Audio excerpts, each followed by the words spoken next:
Greetings, everyone, and welcome to Sparkles and Blessings. I'm Ducky, and today we're moving on to story number 26. And this story took place in August, a very hot August 1970.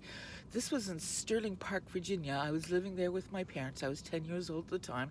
And our grandparents, Oma and Opa Cher, were visiting us at the time as well.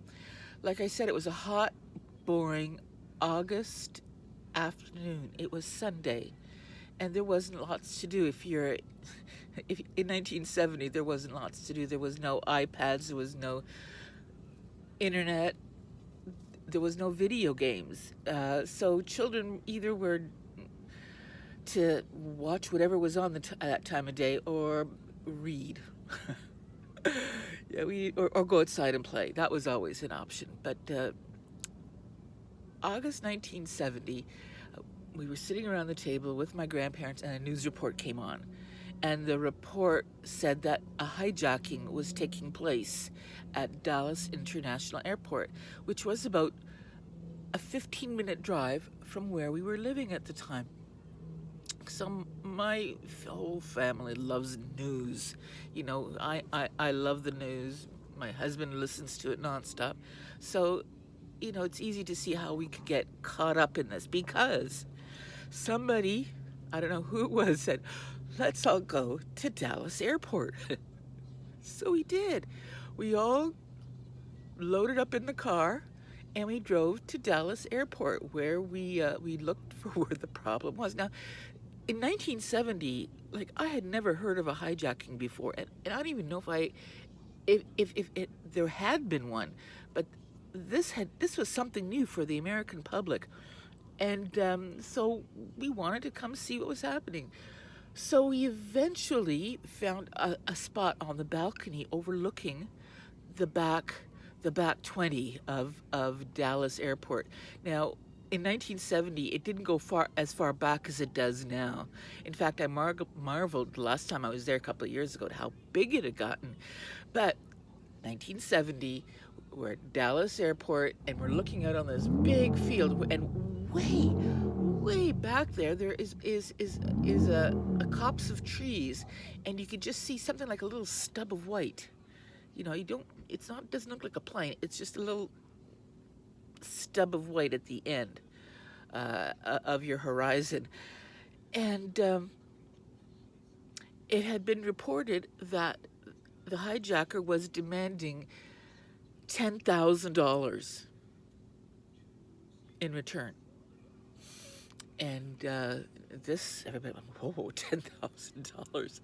Wow. So about a half an hour later came an update. And meanwhile, we're standing in this big balcony with other people overlooking what's going on way in the distance. And so there was a news report, another one that was circulating, saying that that the media had misunderstood the amount he wanted for ransom. It was not $10,000. It was now $100,000. Yes. So, whoa. At that time, that was a lot of money. I mean, you could buy a house for $20,000 easily, in those days. So I noticed at one point that there was a long stream of police cars, signals flashing, sirens, and then there was another long string of fire trucks. And after the fire trucks came the ambulance, one ambulance.